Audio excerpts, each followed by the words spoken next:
제가 지난주에 전했던 설교를 제가 한 2분 정도로 요약하면 하나님께서 오순절 마가의 다락방에서 성령을 부어주셨다는 거예요. 그래서 그 자리에 있던 모든 제자들이 성령을 받습니다. 그런데 성령 받았다는 것을 내가 성령 받았어, 내가 성령 받았어 해서는 아무 의미가 없어요. 성령 받았다고 하는 것은 증거가 나타나서 주변 사람들이 알아야지 성령 받은 겁니다. 그죠? 우리 수련회 갔다 와서 우리가 크게 범하는 실수 중에 하나가 뭐예요? 나 수련회 때 은혜 받았어. 그리고 그날 싸우죠. 이놈의 팬네가 이러고 이놈의 남편이 집구석에서 나가 막 이러고 보통 큰 은혜 받고 부흥회나 뭐 수련회 갔다 와서 보통 그날 안에 싸웁니다. 제가 제일 좌절했던 게 중고등학교 시절에 수련회 때 은혜 다 받고 와서 엄마가 한마디 하면 왜 이렇게 갑자기 짜증이 나지? 냅둬! 그러고 나서 얘기합니다. 내가 수련회 때 받았던 거 뭐지? 막 은혜 다 받고 나서 그날 보통 다 쏟아내요. 그죠? 그처럼 성령 받았다면 나만 혼자 좋아서 되지 않고 옆 사람이 알아야 돼요. 증거가 있어야 되죠. 그래서 성령 받은 증거를 우리가 어떻게 알 수 있느냐. 사실 주변 사람들이 이 주님의 제자들이 성령 받은 걸 알았어요. 그 증거가 3가지가 있었는데 지난주에 그 첫 번째를 나눴습니다. 그 첫 번째 증거가 뭐였냐면 제자들이 불의 혀 같은 성령이 임하니까 갑자기 자기의 언어가 아니라 다른 말로 말하기를 시작했는데 최소한 15개국 이상에서 온 수많은 디아스포라 흩어져서 다른 데 2세대, 3세대로 살던, 그러니까 우리 오늘날로 말하면 미국, 또 캄보디아, 아프리카의 케냐 이런 데서 살던 유대인들이 오순절을 지키기 위해서 77절이죠. 정확하게 말하면 맥추절과 77절을 지키기 위해서 그 예루살렘에 와 있다가 자기 나라 말을 다 들은 거예요. 한 번도 외국어를 배워본 적이 없는 제자들이 기도를 하는데 자기네 나라 말을 들으니까 너무 놀라가지고 이 사람들은 갈릴리의 무식한 어부들이 아니냐? 어떻게 이런 일들이 일어났느냐? 우리가 알지 못하는 세술에 취했나 보다. 자, 우리가 알지 못하는 세술에 취했나 보다라고 이야기했다는 얘기는 그 주변에 있었던 사람들이 뭔가 정상이 아니다라고 본 거죠. 이 얘기는 뭡니까? 성령 받은 증거가 첫 번째로 드러난 거죠. 결국 여기서 다른 언어들로 말하기 시작하면서 세계에 있던 모든 언어가 통일되고 제자들 주변으로 사람들이 몰려들었다고 하는 것은 바로 인류의 역사에서 분기점이었던, 여러분이 이제 성경 통독을 쭉 하게 되면 창세기 1장부터 11장까지와 12장부터 시작되는 역사는 전혀 다릅니다. 그 11장의 끝이 뭘로 끝나냐면 바벨탑 사건으로 끝나죠. 모든 언어가 하나요, 말이 하나였는데 하나님 앞에 교만하여 하나님 자리에 우리가 올라가 보자 사람들이 교만하니까 하나님께서 직접 내려오셔서 말을 흩으셨고 사람들이 4분의 1 갈라졌는데 하나님의 영이 임하니까 그 흩어졌던 말들이 하나로 다 모이는 겁니다. 바로 이게 첫 번째 증거였다는 거예요. 그리고 나서 오늘 전하는 말씀이 바로 두 번째 증거예요. 바로 이 두 번째 증거를 전하는데 이게 뭐냐면 베드로의 설교입니다. 베드로의 설교가 그러니까 오늘 제가 전하는 14절부터 41절까지 하나예요. 그러니까 설교를 어디다 끊어가지고 증거를 나타낼 수가 없죠. 그러니까 두 번째 성령 받은 이 제자들의 확실한 증거는 뭐냐? 오늘 함께 한번 따라합시다. 성령 임재의 증거 두 번째. 무엇을 깨닫게 됩니까? 복음을 깨닫게 됩니다. 이걸 다른 말로 표현하면 말씀을 깨닫게 되는 역사이라는 거예요. 3년 동안 무수히 많은 예수님의 가르침을 받았고 태어났을 때부터 무수히 많은 율법, 토라의 가르침을 받았지만 그 말씀의 의미와 뜻을 제대로 알지 못했던 제자들이 성령 받으니까 말씀이 하나로 완전히 통일되는 역사, 깨달아지는 역사, 그 복음의 진리가 온전히 알아지는 역사가 일어났다는 겁니다. 그래서 이 하나님의 말씀을 깨달아진 걸, 난 말씀 깨달았어 이래서 우리가 알 수 있다고요, 없다고요? 없죠. 그렇게 되면 도저히 몰라요. 그런데 우리가 그 증거를 어떻게 할 수 있냐? 베드로가 전했어요. 그 전한 말이 기록돼 있습니다. 누가가 기록해놨어요? 기록을 보니 그 전에는 도무지 알지 못했던 하나님의 말씀의 진리를 베드로가 이 짧은 설교에, 우리가 보기에는 긴 구절이지만 설교로는 딱 한 편입니다. 이 베드로의 설교로 베드로가 구약의 모든 말씀을 다 술술술술 쏟아내는데 그것이 예수 그리스도를 통해서 완전히 하나 되는 복음의 진리였다는 거예요. 바로 이것을 통해 배움이 없는, 이게 뒤에 사도행전의 9절에 나오는데 수많은 사람들이 베드로 보고 뭐라고 말하냐면 베드로의 이 과거 행적이 배움이 없는 무식한 어부가 어찌 이렇게 말을 잘할 수가 있고 어찌 이렇게 세상의 수많은 유력자들보다 더 훌륭하게 모든 복음의 진리를 한나로 전할 수 있느냐 놀래요. 결국에 여러분 성령 받으면 똑똑해져요. 네, 할렐루야. 여러분 이런 영이 좀 임하기를 간절히 축원합니다. 그래서 막 그 앞에 것까지 돼갖고 막 영어도 되고 막 이번에 비전 트립 가서 막 갔는데 막 햄버거도 막 10개씩 시키고 막 이런 역사가 있기를 원합니다. 그래서 성령 임재 오늘 두 번째 시간 두 번째 증거는 뭐냐? 한번 여러분이 한 번 더 읽어봅시다. 시작.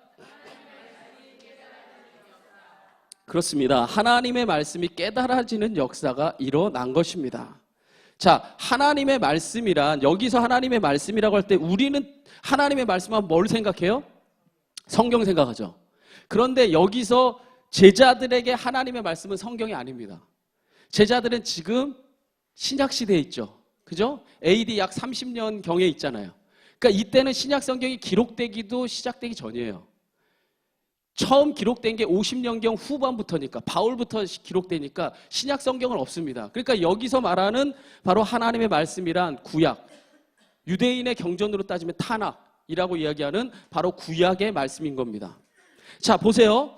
베드로를 비롯한 여기 있는 수많은 제자들은요, 말씀을 전문적으로 기록하고 연구하던 서기관이나 바리새인도 아니었어요.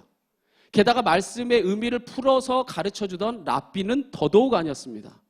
오히려 그 사람들은 배움이 없이 사람들에게 무시받는 사람들이었어요. 그런데 그들에게 성령이 임하자 하나님의 말씀이 예수 그리스도 중심으로 다 해석되는 거예요. 그전에는 이걸 깨닫지 못하니까 십자가도 말리고 부활에도 예수님 곁을 다 떠나가고 뭐 다 사부로 갈라졌던 사람들인데 바로 성령이 임하니까 예수 그리스도 중심으로 하나님의 구약의 말씀이 다 통일되고 깨달아지는 겁니다. 그래서 그 말씀의 진리를 깨닫고 나니까 가슴이 뜨거워서 견딜 수가 없는 겁니다. 저 이거 예전에 이런 경험 한 적이 있어요. 언제였냐면요. 예전에 지금은 그 모임이 없어졌는데 하도 그때 그 모임을 했던 목사님들이 문제를 많이 일으켜가지고 없어졌어요. 근데 지금의 코스타 같은 형태인데 한국의 한미준이라고 거기서 유기성 목사님이라고 지금 선한목자교회 그 인도하시는 그분 목사님의 설교를 들었는데 제가 꽤 큰 은혜를 받았어요. 큰 은혜를 받고 제가 그 주에 그때 두란노의 리더를 할 때였는데 그 설교할 때 그 주에 제가 설교해야 되는데 세상에 은혜를 받아도 좀 돌아오기 전에 받았으면 좋은데 월요일 날 받은 거예요. 월요일 날 받았는데 그 은혜가 너무 커가지고 이걸 전하고 싶어서 미치겠는데 야, 여러분 그 경험 아세요? 월요일 날 은혜 받아서 주일까지 기다리니까 죽겠더라고요. 이걸 전하고 싶어 죽겠는데 화요일 날 참아야지, 수요일 날 참아야지, 목요일 날 참아야지. 와, 주일 정도 되니까 아주 사람이 나가고 싶어 막 설교 전하고 싶어 막. 여러분들은 왜 저 사람이 미쳤나 봐. 정말 그런 불이 임할 때가 있어요. 그런 감동.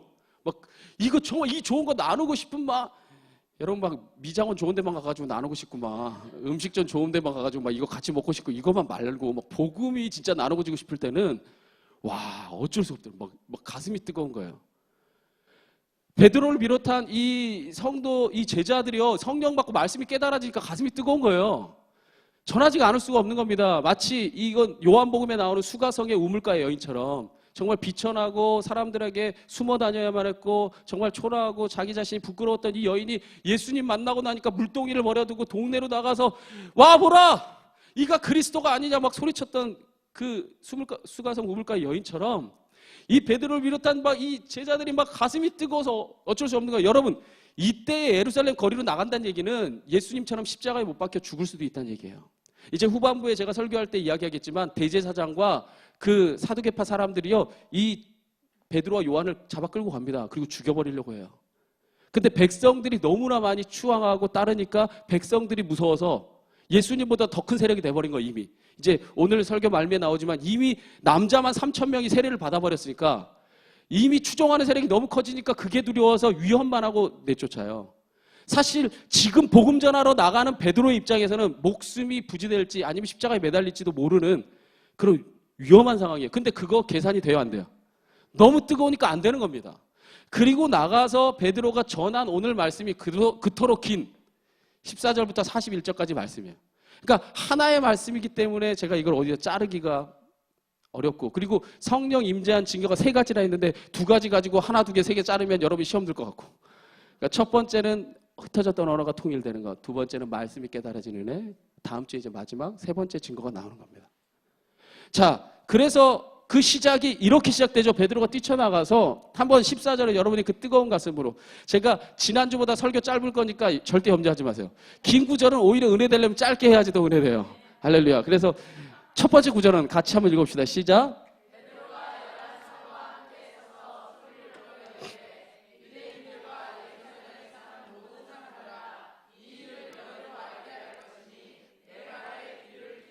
할렐루야.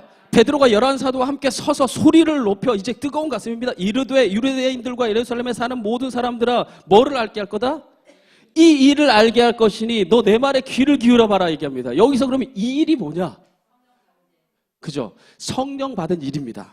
그런데 여기서 제가 말했지만 14절은 설교의 시작이라 했죠. 41절까지 끝난다 했어요. 그러니까 제가 이걸 끊지 못한 이유는 그게 이 일이에요, 다. 이 일을 얘기한다는 그 41절까지 끝냈으니까 그게 다 이 일 안에 들어가 있죠. 그러니까 여기서 전체적인 설교의 맥락에서 볼 때 이 일은 뭐냐면요. 이것입니다. 바로 예수 그리스도의 여기서 전하는 내용을 보면 십자가, 그리고 부활, 그리고 지금 우리에게 임한 성령, 그리고 앞으로 오시게 될 주님의 재림까지를 바로 이 한 편의 설교에서 베드로가 다 전하는 겁니다. 뭐라고요? 예수 그리스도의 십자가, 부활, 성령의 임재함과 그리고 주님의 재림까지를 한 설교 안에 전하고 있는 거예요. 결국 이것을 한마디로 요약하면 뭐라고 요약할 수 있냐면요. 이렇게 요약할 수 있습니다. 하나님의 구원의 모든 섭리예요. 이 일을 알게 하겠다는 거예요. 구원의 이 존귀한 섭리를 너에게 알게 해주겠다는 겁니다. 그러면서 베드로는 지금 자신들에게 나타나는 일이 술 취한 거 아니라는 거예요. 여러분, 술 취한 사람과 성령에 취한 사람은요, 여러분 확실한 증거가 나타납니다. 그래서 어떤 목사님은요, 술 취한 것과 성령 취한 거를 비교해서 똑같다고 얘기하더라고요. 말씀 빼놓으면 다 똑같대요. 사람이 보면 미친 것 같다. 뭐죠? 막 기분이 좋아진다. 뭐 혀가 풀린다. 여러 가지 뭐 이렇게 비교하던데 그만큼 확실한 증거가 나타났다는데 이게 내가 새 술에 취해서 이런 것이 아니라 지금 내가 너희들이 보게 된 너희들이 지금 목격하고 있는 이 모든 현장은 바로 요엘이 예언했던 바로 그 예언의 성취의 현장이라는 겁니다. 그러면서 요엘 선지자의 예언을 가지고 오는 거예요. 우리가 아까 찬양했던 내용이죠. 자, 그래서 16절과 17절에 말하기를 이렇게 말합니다. 이는 곧 선지자 누구를 통해? 요엘을 통해 말씀하신 것이니 일러스되. 그러니까 우리가 성령 지금 받아서 나타나는 역사는 우연히 나타난 역사가 아니라 이미 구약에 뭐 해야 된 거다? 예언돼 있던 거다. 그러면서 말합니다. 하나님이 말씀하시기를 말세 내가 내 영을 하나님의 영을 모든 육체에게 부어주리니 너희의 자녀들은 예언할 것이요 너희의 젊은이들은 환상을 보고 너희의 늙은이들은 꿈을 꾸리라. 할렐루야. 자, 요엘 선지자는 하나님의 영이 임하게 되면 자녀들이 예언하게 되고 젊은이들이 환상을 보고 늙은이들이 꿈을 꾸게 될 거라고 말했어요. 그렇다면 베드로가 지금 있는 이 자리는 무슨 얘기냐면 그 예언이 성취된 현장이라는 거예요. 할렐루야. 그 예언이 우리 가운데 지금 임했다는 겁니다. 그러면 이 베드로가 여기서 말하는 봅시다. 예언. 젊은이들이 예언하고 그리고 뭐라 말합니까? 자녀들은 예언하고 젊은이들이 환상을 보고 노인들이 꿈을 꾼다고 했는데 그럼 여기서 말하는 예언과 환상과 꿈은 뭘까? 그것은 한마디로 말하면 이것입니다. 하나님 나라에 대한 비전이에요. 그러니까 이 말은 무슨 말이냐면요. 예언과 환상과 꿈이란 얘기는 같은 맥락에 그저 다른 이름이라는 거예요. 한번 이렇게 얘기해 봅시다. 지금 한 성령이 한 마음으로 다 함께 더불어 연합하여 기도하던 제자들에게 한날 한시에 성령이 임했어요. 그죠? 더불어 마음을 같이하여 주님의 그 성령을 기다리면서 한날 한시에 한 마음으로 한 뜻으로 기도하던 제자들에게 한순간에 임했는데 만약에 그들이 다른 환상을 보고 다른 꿈을 꾸고 다른 예언을 한다면 이게 어떻게 한 성령이에요? 그들이 보는 환상, 그들이 이야기하는 예언, 그들이 꿈꾸는 꿈이 하나여야죠. 그래야지 한 성령일 거 아니에요. 그러니까 이것은 결국에 하나의 성령의 현상에 대한 각각의 세대들에게 나타나는 그러한 현상을 수사학적으로 표현한 거예요. 그러니까 글을 제일 못 쓰는 사람이 뭐라고 얘기하냐면요. 젊은이들은 꿈을 꾸고 노인들도 꿈을 꾸고 아이들도 꿈을 꾸고 글 지루하다. 그런 글은요. 못 쓰는 글이에요. 제가 그래서 우리 교회 표를 설명할 때 얘기했잖아요. 항상 기뻐하라, 쉬지 말고 기도하라, 범사에 감사하라 이렇게 바울이 수사학적으로 쓰죠. 바로 굉장히 많이 배운 사람이에요. 근데 여러분 항상이나 쉬지 말거나 범사나 항상이나 같은 말이에요. 그러니까 돌려 얘기하면은 제가 늘 얘기하지만 뭐예요? 쉬지 말고 기뻐하라. 그게 항상 기뻐하라지. 그래요? 안 그래요? 그잖아요. 범사에 기뻐하라. 그게 항상 기뻐하라는 얘기예요. 항상 기도하라. 항상 기도하라나 쉬지 말고 기도하라나. 범사에 기도하라. 그게 늘 쉬지 말고 기도하라는 얘기죠. 같은 얘기를 그런데 이렇게 한번 기록했다고 생각해 보십시오. 항상 기뻐하라. 항상 기도하라. 항상 감사하라. 아이고 지루해라. 그러니까 항상 기뻐하라. 쉬지 말고 기도하라. 범사에 감사하라. 벌써 다른 느낌을 받으면서 그 한 뉘앙스를 얻게 되죠. 마찬가지로 예언과 환상과 꿈은 각각 다른 세대에 나타나는 한 성령의 역사를 사실은 하나로 설명한 겁니다. 결국 하나님 나라의 비전이죠. 그런데 하나님 나라의 비전을요, 우리가 생각하는 한 가족이라는 울타리, 그러니까 우리끼리, 우리만, 우리에게만이라고 이야기하는 우리에게만 이 성령은 임하지 않을 거라고 오늘 이 요엘 선지자도 그랬고 베드로는 이 말씀을 인용해서 계속해서 뭐라 말하냐면 이렇게 말합니다. 그때 내가 내 영을 누구에게도 부어준다? 사람 취급받지 못하고 이때 당시에도 물건 취급받던 내 남종과 여종들에게도 부어준다. 그러니까 모든 이들에게 부어준다는 거예요. 그들이 뭐 하게 될 거다? 같은 맥락이죠. 그죠? 예언, 환상, 꿈, 또 예언이라고 말합니다. 결국 하나님 나라에 대한 비전을 이야기하게 될 거다. 결국 하나님의 영이 임하면 신분, 고화, 빈부, 기천 그런 모든 것들을 막론하고 모든 이들에게 공평하게 하나님의 영이 임한다는 거예요. 할렐루야. 이러니까 살만나네요. 오늘 같은 한국의 세상에서 정말 계층이 나눠지고 서로가 만날 수 없는 이런 정말 사분오에 갈라지는 세상에서 하나님의 영은요, 여러분 차별 안 한대요. 네. 신분이 높건 낮건, 장애가 있건 없건, 피부색이 같건 다르건, 힘이 있건 약하건, 많이 가졌건 못 가졌건, 아멘을 언제 하실까요? 네. 네. 우리가 어떤 존재건 상관없이 네가 비록 비천하고 종 같은 존재라 할지라도 내 영은 공평하게 부어줄 거다. 바로 그들에게 바로 하나님의 영이 다 임하게 되면 다 하나님 나라의 비전을 꿈꾸게 될 거다. 그런데 이 말씀을 베드로가 전하면서도 은혜 받았을 거예요. 왜냐하면 바로 이 비천하고 부족한 바로 종과 같은 모습의 사람들이 누구였냐면 바로 지금 전하고 있는 베드로예요. 지금 성령 받은 120명의 사람들이 그렇게 무시하던 어부들, 사람들이 사람 취급하지 않고 다 욕하던 세리들, 그리고 그 주변에 있었던 같이 앉아서 기도하던 여자들은 창녀들이었기도 하고, 사람들에게 외면받았던 병자들, 그 사람들이 바로 여기에 모여 있는 겁니다. 별것 아니었던 사람들에게 하나님이 가장 먼저 성령을 줬어요. 할렐루야. 바로 이 말을 전하고 있는 베드로야말로, 여러분 제가 제 말하는 게 아니라 사도행전 읽어보세요. 뒤에 읽어보면 사람들이 베드로 무시하는 말이 엄청 나옵니다. 그런데 어떻게 이렇게 진리를 어떻게 저렇게 통달하여서 말을 잘할 수가 있는지 사람들이 놀라요. 사람이 하는 일일까요? 아니죠. 하나님의 영이 부어져서 하나님이 하시는 일이었습니다. 그러면서 이 생생한 성령의 증거와 함께 베드로는요, 주의 마지막 날이 이를 때에 구원의 섭리를 요엘서를 인용해서 이렇게 말합니다. 여러분이 잘 아는 구절이니까 2장 21절 한번 다 같이 읽어봅시다. 시작. 할렐루야. 누구든지 주의 이름을 부르는 자는 구원을 받으리라 하였느니라 라고 전하는데, 원래 이 구절이 요엘서에서 인용했다 했죠. 요엘서에서는 이렇게 기록되어 있습니다. 자, 요엘서에 보면은 누구든지 여호와의 이름을 부르는 자는 구원을 받으리라. 그러니까 베드로가 인용한 구절은 요엘서 2장 28절부터 32절까지인데 바로 32절까지를 인용합니다. 근데 그 마지막 구절이 원래는 누구든지 누구의 이름? 구약에서는 여호와의 이름이라고 돼 있는데 바로 사도행전 신약에서는 이제 주의 이름이라고 이 부분을 바꿔서 얘기해요. 여기서 주는요, 하나님이 될 수도 있어요.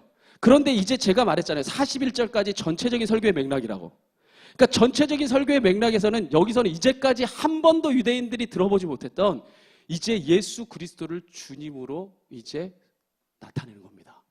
그래서 이 주 예수 그리스도를 누구든지 부르고 믿는 자는 구원을 얻으리라. 바로 성부 하나님과 성자 하나님을 하나의 맥락 안에서 설명하게 되는 거예요. 그래서 우리가 우리의 구원자로 오신 예수 그리스도를 이제는요, 바로 여호와의 이름 안에 주의 이름이라고 베드로가 바꿔 넣으면서, 그러니까 지혜가 임했는데 이제 이 지혜에다 응용까지 임하는 거죠. 그래서 다시 한번 강조하지만 성부 하나님과 성자 하나님을 같은 맥락에 두고 우리가 주의 이름을 믿을 때 구원 얻는다는 얘기 첫 번째 얘기입니다. 이게. 그걸 어떻게 할 수 있습니까? 저한테 목사님 물어보면 제가 이렇게 얘기할게요. 그 다음 구절 보면 될 거 아니에요. 그죠? 지금 이게 21절이니까 22절부터 보면 어떻게 기록되어 있습니까? 이렇게 기록되어 있어요. 제가 읽어볼게요. 이스라엘 사람들아 이 말 들어라. 너희도 아는 바와 같이 하나님께서 나사렛 예수 등장하죠. 이제까지는 요엘서의 얘기를 얘기하면서 성령의 임재가 그냥 우연히 일어난 일이 아니라 예언의 성취였다고 얘기하는데 여기서 처음 예수님의 이름이 등장합니다.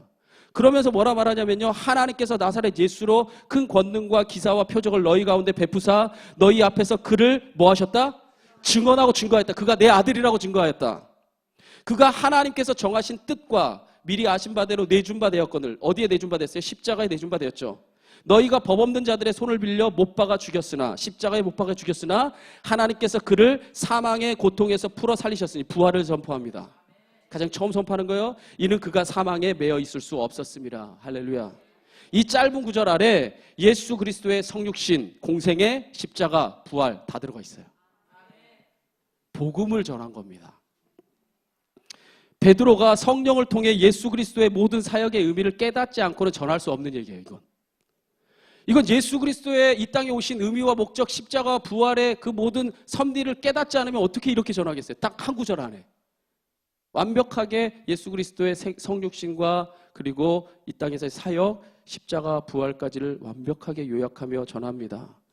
그러면서 제가 이거 9절 41절까지니까 다 읽으면 힘들잖아요. 그러면서 이 예수 그리스도의 십자가와 부활이 우연히 된 일이 아니다 또 얘기합니다. 그러면서 데리고 나오는 사람이 누구냐면요. 바로 다윗이에요. 이스라엘 사람들은 다윗 하면 껌뻑 죽어요. 메시아도 누구의 자손이어야 돼요? 다윗의 자손이어야 돼요. 왜냐하면 다윗과 같은 메시아를 유대인들은 꿈꿨기 때문에 다윗을 저들이 가장 최고의 표상으로 둡니다. 바로 그 다윗이 바로 예수 그리스도의 십자가 부활을 이미 예언했다라고 하면서 시편 16편 8절에서 11절 말씀을 가져와서 또 인용합니다. 그리고 계속해서 사무엘서도 누가 주인공이냐면 다윗이 주인공입니다. 7장 12절 말씀을 가지고 와서 또 인용합니다. 결국 여러분이 또 다시 한번 집에서 읽어보면 이제 다윗이 인용한 부분을 여러분 보게 될 겁니다. 결국 그렇게 이야기하면서 다윗의 예언에 대해서 이렇게 마무리만 볼게요. 마무리합니다. 바로 30절에서 32절까지의 마무리인데 이게 현대인의 성경으로 보는 게 훨씬 더 이해하기가 쉬워서 제가 현대인의 성경으로 이 구절만 가지고 왔습니다. 30절에서 32절에 보면 여러분이 다윗이 예수 그리스도의 십자가 부활에 대해서 이미 예언했다. 1000년 전에 예언했다는 것을 바로 베드로가 전하는 거라는 걸 여러분이 생각하고 들어보세요. 다윗은 예언자였기 때문에 다윗이라고 얘기합니다. 하나님께서 자기 후손 가운데 한 사람을 그의 왕위에 앉혀주시겠다고 약속하신 것을 알고 있습니다. 바로 다윗의 후손으로 예수님이 오셨죠. 그를 왕의 왕으로 앉혀주겠다고 약속하셨다는 거예요. 하나님 이미 다윗에게. 그래서 그는 그리스도의 부활에 대하여 미리 내다보고 봤대요 못 봤대요? 다윗이 봤대요. 그분은 무덤에 버림을 당하지 않고 육체도 썩지 않을 것이라고 말했습니다. 하나님께서는 이 예수님을 다시 살리셨습니다. 할렐루야. 이 일에 대해서는 우리 모두가 다 뭐다? 내가 예수님의 부활과 다시 살아나심과 승천까지를 다 본 여기 있는 120명의 성도가 증인이라는 거예요. 할렐루야. 바로 다윗은 하나님의 자손 중에 한 사람을 택하셔서 왕의 자리에 앉히고 그를 죽음에 이르지 않고 부활케 하는 것을 미리 보고 예언을 했다는 겁니다. 시편 16편에. 그 예언대로 다윗의 자손으로 오신 예수가 다시 살아나셨고 사망 권세를 물리치고 다시 살아나셨고 자신을 비롯한 모든 제자들이 증인이 되었습니다. 그리고 이제 부활하신 주님께서 제자들에게 약속하신 성령을 내려준 겁니다. 그러니까 이게 모든 게 기승전결이 있어요. 부활하셔서 하나님 나라 보좌 우편에 가신 주님께서 이 성령을 내려줬다는 겁니다. 그래서 33절에 베드로가 뭐라 말합니까? 하나님이 오른손으로 예수를 높이심에 그가 뭐 하신 성령? 약속하신 성령을 아버지께 받아서 너희가 보고 듣는 이것을 우리에게 지금 부어 주었느니라. 할렐루야. 베드로의 설교 이해 가세요? 제 설교 안 듣고 여러분이 성경 구절 읽으면 절대 이해 안 갈 거예요. 저도 수십 번 읽었는데 이게 잘 안 돼요. 그런데 여러분 이런 맥락에서 설교를 전하고 있는 거예요. 그래서 제가 성경 통독할 때 베드로의 설교와 스데반의 설교가 사도행전에 나타나는 이 두 개의 설교가 신약 성경의 가장 위대한 설교고 완벽한 설교라고 전하죠. 바로 이러한 섭리를 제일 처음 깨달아서 베드로가 전하는 겁니다. 그러면서 베드로는 그분이 우리의 이제 마침내 뭐라고 얘기하냐면 구원자다 얘기합니다. 못을 막아버려요. 그래서 36절에 뭐라고 얘기하냐면 이렇게 얘기합니다. 그런즉 이스라엘 온 집은 확실히 알지니 너희가 십자가에 못 박은 이 예수를 누가? 하나님이 주와 그리스도가 되게 하셨느니라. 할렐루야. 세상은 주님을 몰라서 못 박아 죽였지만 바로 하나님이 이 예수를 우리의 주요 그리스도가 되게 하셨다는 거예요. 주라는 얘기는 뭐냐면요, 롤이라는 뜻인데 이게 주인이라는 뜻이에요. 예수님을 이제 내 삶의 주인이 되게 하시고, 그리스도라는 말은 뭐냐면요, 구원자라는 뜻입니다. 메시아, 구원자, 우리 삶에 영원한 생명을 주시리로 바로 예수 그리스도를 하나님이 삼으셨다는 겁니다. 이 복음을 들은, 여러분이 지금 복음을 들었죠? 이 복음을 들은 그때 그 초대교회 가장 성령이 임한 현장에서 가장 처음 복음을 깨닫고 그 가슴이 뜨거워서 그 복음을 전했을 때 이 복음을 들은 이 수많은 유대인들의 반응이 37절에 나타나 있습니다. 여러분 37절 여러분이 함께 읽어봅시다. 다 같이 시작.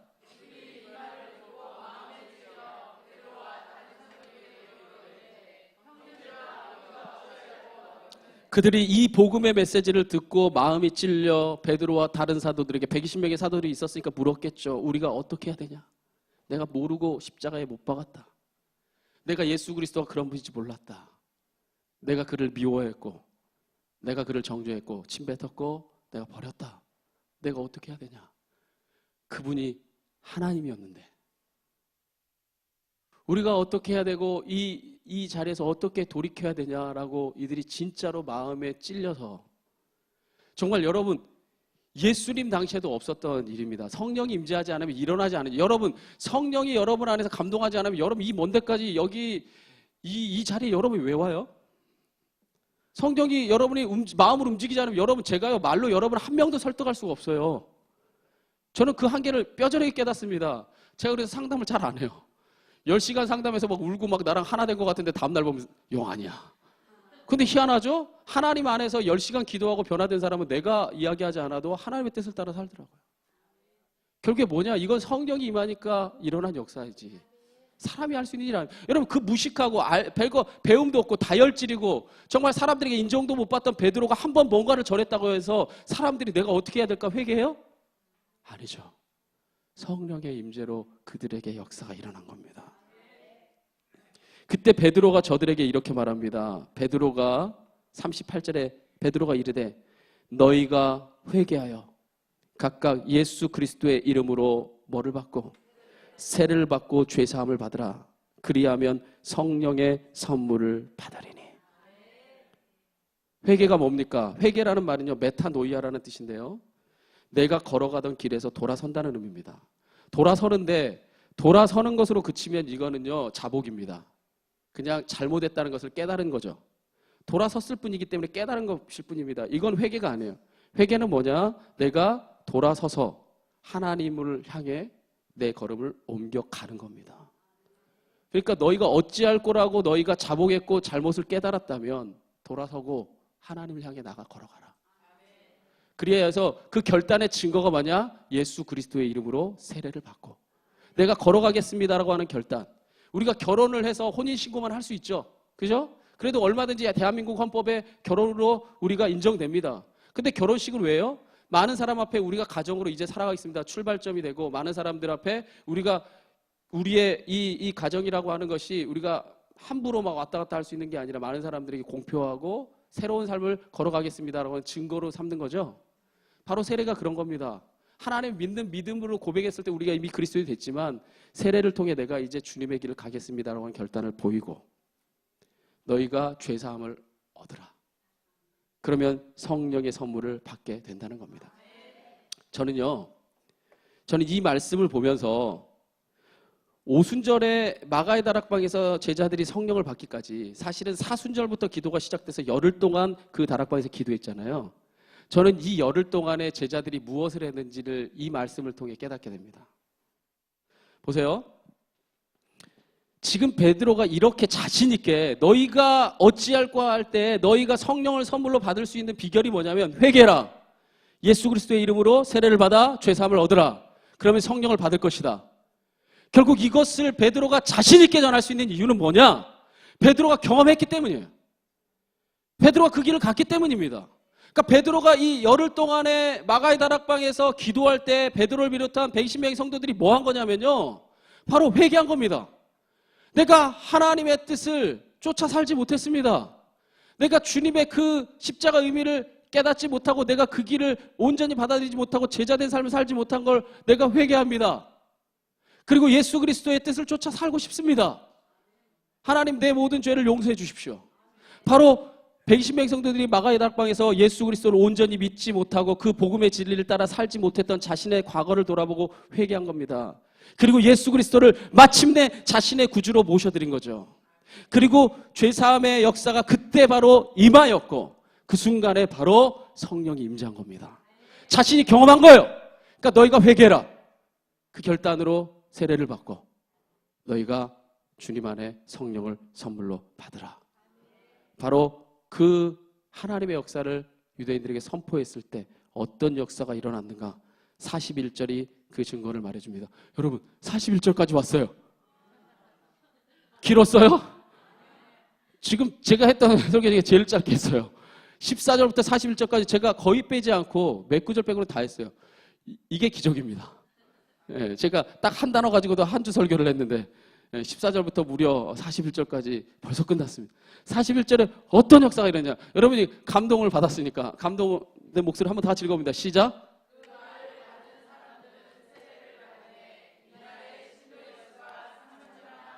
할렐루야. 오늘 여러분이 이 자리에 다 앉아있지만 제가 복음을 전하지만 그 말을 받는 사람은 따로 있어요. 전 여러분이 그 말을 받는 사람이 되기 원합니다. 바로 그 자리에 수많은 사람들이 있었는데 그 말을 받은 사람들이 세례를 받습니다. 이 얘기는 뭐예요? 내가 회개했다는 거죠. 그리고 예수 그리스도의 삶을 따라 살기로 결단했다는 겁니다. 세례를 받았는데 이날에만 신도의 수가 무려 얼마였더라? 3,000회나 더해졌다는 겁니다. 여기서 이 신약시대 당시에는 여성을 숫자로 세지 않고 어린이를 숫자로 세지 않습니다. 그러니까 그러한 것을 감안하고 본다면 적어도 최하 6,000명 이상 10,000명 가까운 사람들이 어마어마한 인파가 바로 이날에만 세례를 받고 성도가 되기로 결단한 겁니다. 여러분, 저를 한번 보세요. 딱 한 번 설교했대요. 내가 죽을 날까지 이럴 일이 있을지 모르겠어요. 딱 한 번 설교를 했는데 그 설교를 들은 사람들이 무려 10,000명 가까이가, 남자만 3,000명이고 기록되지 않은 수많은 사람까지 내가 회개하고 예수 그리스도를 나의 구주로 삼고 내가 길을 따라 살겠습니다 결단하고, 여기서 여러분 예수 그리스도를 구주로 믿겠다는 얘기는 십자가에 매달려 죽은 지가 얼마 안 됐어요. 그러니까 내가 그 모든 살인의 위협과 모든 공동체에서 이제 요한복음에 나오는 가장 중요한 주제인 출교, 교회 이 회당에서 쫓겨나는 일까지도 각오하고 주님을 따라 살겠습니다 결단한 사람이 10,000명 가까운 사람이 나타났다. 제가 오늘 설교의 주제가 뭐였어요? 이거야말로 성령 임재의 확실한 증거가 가지고 뭐예요? 한 사람이 누군가를 설득해서 자기를 한 순간에 딱 한 번의 설교로 10,000명이 자기를 따르게 할 수 있어요? 사람이 할 수 있는 일도 아니고 사람의 능력도 아닙니다. 성령의 임재의 역사가 아니고는 일어날 수 없었던 일입니다. 결국 이 모든 일은요, 사실 예수님이 십자가를 바로 눈앞에 두고 마지막으로 예언했던 유언의 말씀 가운데 있었던 말씀이 그대로 성취된 현장입니다. 예수님이 요한복음 17장까지 13장부터 17장까지가 유언이에요. 딱 한 장소에서 최후의 만찬을 마치고 난 다음에 전하는 설교가 13장부터 17장까지입니다. 그 가운데 있는 건 다 십자가 바로 눈앞에 두고 그 다음이 바로 겟세마네 동산으로 가는 거예요. 이 안에 예수님이 마지막 유언을 남기시는데 요한복음 14장 26절에 뭐라 말했냐면, 보혜사 곧 아버지께서 내 이름으로 보내실 성령, 그가 너희에게 모든 것을 가르치고 내가 너희에게 말한 모든 것을 생각나게 하시리라. 할렐루야. 이 모든 하나님의 말씀이 깨달아지고 그 모든 말씀이 예수 그리스도의 이 삶과 사역을 통해 하나로 통일되어지고 전할 수 있었던 것은 바로 내가 약속한 성령이 너에게 임하면 나타날 징조이다. 예수님이 하신 말씀이 바로 그대로 이루어진 겁니다. 결국 주님의 예언대로 성령을 통해 하나님의 말씀의 비밀을 온전히 깨닫게 된 제자들이 세상에 나가 그 복음의 진리를 전하게 되었고, 그 결과 수많은 그리스도인들이 주님 안에 굴복하고 나왔어요. 결국 그들을 통해, 기억하십시오, 초대교회는 세워진 겁니다. 이게 초대교회의 가장 첫 현장입니다. 바로 성령 임재를 통한 역사였어요. 그러면 마지막으로 여러분에게 묻습니다. 여기 세례를 받고 하나님의 자녀로 변화된 바로 이 사람들이 누구예요? 원래 누구냐면요, 제자들이 성령 처음 받고 다른 언어들로 말하기를 시작하는데 자기가 온갖 원근각처에서 오순절 그 맥주절을 지키기 위해서 이 예루살렘에 왔던 사람들이죠. 근데 자기가 러시아에서 왔는데 러시아어로 말하는 걸 듣는 겁니다. 자기가 미국에서 왔는데 영어로 말하는 걸 듣고, 자기가 저기 어디 캄보디아에서 왔는데 캄보디아어로 말하는 걸 듣고, 막 필리핀에서 왔는데 따갈로그어로 말하는 걸 듣고 막 듣는 거예요. 그래서 사람들이, 아니 저들의 무식한 집단인데 어떻게 우리나라 말을 이렇게 완벽하게 유창하게 하냐고 사람들이 막 몰려들었던 겁니다. 그래서 사람들이 신기해서 몰려들었던 사람들이 바로 그때 베드로가 뛰쳐나오니까 베드로에게서 설교를 듣게 되었고, 바로 이 사람들이 바로 하나님의 은혜로 그리스도인으로 딱 한 번의 설교로 변화된 거예요. 여기서 우리는 귀중한 사실을 깨닫게 됩니다. 뭐냐면요, 가장 성령 임재의 첫 번째 증거가 뭐였냐면 흩어졌던 말들이 하나로 통일되고 연합되는 거였어요. 그럼 성령 임재의 두 번째 증거는 뭐였냐? 바로 하나님의 말씀을 통해 원근각처에서 오고 생각도 사분오열 다 달랐던 사람들이 그리스도의 제자로, 하나님의 자녀로, 초대교회 성도들로 완벽하게 연합된 거예요. 하나님의 뭐로? 말씀으로. 말씀이 전해지고 말씀을 깨달았을 때 말씀으로 모든 이들이 하나 되는 역사가 일어난 겁니다. 오늘 말씀 마무리 짓겠습니다. 이러한 초대교회 성령의 역사들을 살펴보면서 진정한 하나됨의 역사는요, 사람의 뜻과 생각으로 아니라 오직 하나님의 말씀으로 하나 된다는 것을 깨닫게 됩니다. 아무쪼록 좋은 만남 교회가 세상에 내세울 거 없고 우리가 조그맣고 초라하고 연약하게 보인다 할지라도 전 여러분 이 교회 안에서 말씀이 깨달아지고 말씀이 충만해져서 말씀이 일함으로 말씀 안에서 하나님의 뜻을 발견하는 교회가 되길 바라요.